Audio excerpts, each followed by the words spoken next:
Is that a luxury or a necessity for these Patriots? It is more luxury than necessity, and most people don't want to hear it because the idea of attracting a alpha dog, a wide receiver one, legitimate playmaking talent to give the Patriots their second blue chipper since, according to the ESPN anonymous polling of GMs, executive scouts, and coaches, the Pats only had one top 10 player at their position on the current roster, that being the 8th overall best safety in Kyle Duggar. I get why people would want to see somebody like Brandon Aiyuk, who some could argue is just now scratching the surface of his pro potential as a Pro Bowler. Only 26 years old. Only 26 years old, coming off his best career. Some may also argue that he has benefited from playing around the likes of Debo, Juwan Jennings, George Kittle, Christian McCaffrey on a loaded offense with a genius play caller in Kyle Shanahan. I think he'll flourish wherever he goes, but to what extent, at what cost, and what end here? Do you want to max out your cap, finally finish pissing off Matthew Judon to the point where you know he's out the door and gone, lose one of your best locker room guys and somebody else who can be a net positive on the team in Kendrick Bourne, who seems to be recovering quite nicely from the torn ACL last year in Miami? If the Patriots if this was year 2 of Drake May, the same way Steph Diggs came along in year 2 for Josh Allen, I would say it's more important. But Jacoby Brissett to Brandon Aiyuk for $33 million a year, paying what Tom Curran called the suck tax, having to go over and above and beyond and marrying yourself to this guy. I'm kind of more with Ross Tucker. You may have drafted a couple of studs in the process this past year as Elliott Wolf looked to weaponize the offense. Give this room a chance to take on its own identity. Let Drake May establish chemistry and connection with these guys, before you say, no, here's your new girlfriend, here's your new best friend in the world. Let them just come together. This is a development year. It's not even a bridge year yet. It is a total, wash, mulligan, breakfast ball of a year. Give them time to do it. So would have been nice? Yes. Luxury over necessity. Okay, so you're going with luxury. I just want to set the table here, some of the background. Mike, it's Mayako from the Bay Area, NBC Sports Bay Area. Yeah. So he's the one who had the very first details on this, and he's the one who had this update. The Patriots were serious contenders for a while. They were prepared to offer the largest deal of teams who pursued Aiyuk. 2 sources told NBA Sports Bay Area that New England's proposal topped $30 million a year. So what you were just referencing there, Fitzy. Another source confirmed that former 49ers wide receiver Kendrick Bourne would have been part of that trade deal. ESPN's Mike Reese, he offered just a little bit of opinion. Mike Reese, he doesn't tread into the opinion column very often, but when this report came out, he said, aggressive pursuit of Brandon Aiyuk reflected Patriots' desire to add game breaker to offense, but if backing out means some of those resources could be redirected to offensive tackle, offensive line, it might serve them better in the end. So we're going to catch up on, is he going to go to the Steelers, Brandon Aiyuk? Is he going to stay with the 49ers?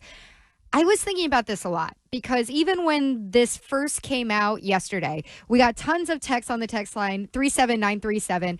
Oh, you can't get a new paint job for your car before you get an engine, and just lipstick on a pig, dozens of analogies. And I get that, but I tend to think even if it seems like a luxury, it's a little bit more of a necessity, and here's why.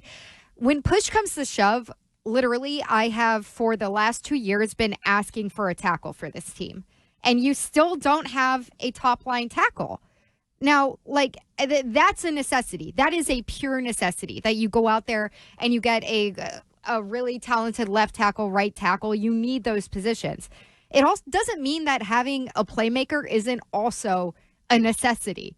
The truth is, you have a couple of necessities, and just because one is extremely high paid and extremely high profile and might be a pain in the rear end doesn't mean that it's also a necessity that your team isn't lacking. So I know some people will look at it and say, well, you got to get the offensive line firmed up before you go out and get a receiver, or you got to get this handled, but you got to figure out if Drake May is the guy before you go into year 2 and then you go get a receiver. But look at what you just went through with Calvin Ridley. Mm-hmm. Look at what you went through with DeAndre Hopkins the year before. And look at the stats that you've gotten from your top receivers over the past 5 seasons. One hasn't topped out over 1,000 receiving yards since 2019. I'm saying if you get a crack at a talented receiver, you grab it anytime you can. Because whether or not you have a tackle in place or whether or not you know exactly who your quarterback is, at this point, you have been gone way too long without a top-end receiver, and you don't have a single player in the NFL top 100. You are in dire need of elite talent. So the necessity for this team is elite talent just to put you on par with other teams in the league. So you're not 32 out of 32 in these preseason rankings and once the season starts. But I just don't think there's somebody in the Twitch chat, and hello, Twitchers, it's twitch.tv/Boston WEEI. Happy to have you for as long as you can hang with us. Nothing like watching radio on a computer. I agree with you to a certain extent. It would be great to have him. Yes, getting some top-end talent would be awesome. However, is this team in any sort of position to feature somebody? Because with great power or great salary comes great expectations.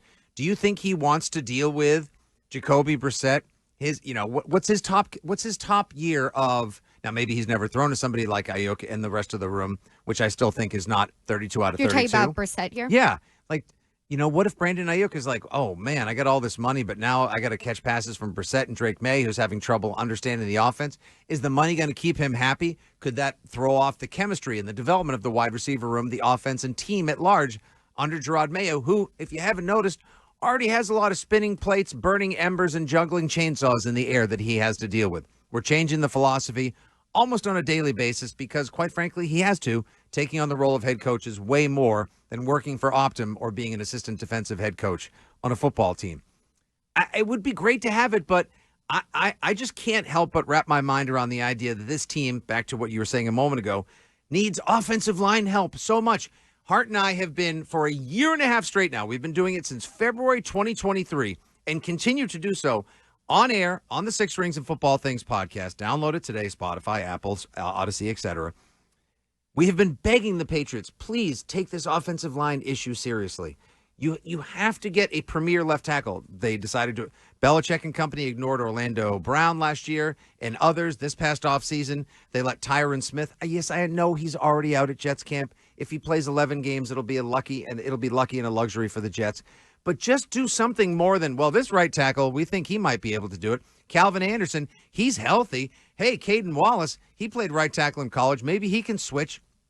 Just go end the hobo rumble that is trying to figure out who your tackles are going to be, get a premier one, and start building boring football. That's Alex Van Pelt football. What did he say, Mego? This is going to be a running team. Jalen Polk last week said, Coach told us in a meeting, spoiler alert, this is going to be a running team. How's it going to be a running team if you have 17 different offensive line personnel groupings and transitions this season? Like, it's going to be a mess. I don't care who you could have Randy Moss and Jerry Rice, and you could have freaking Lynn Swan out there. It's not going to matter if the quarterback is folded like a VFW poker table every week because the line sucks.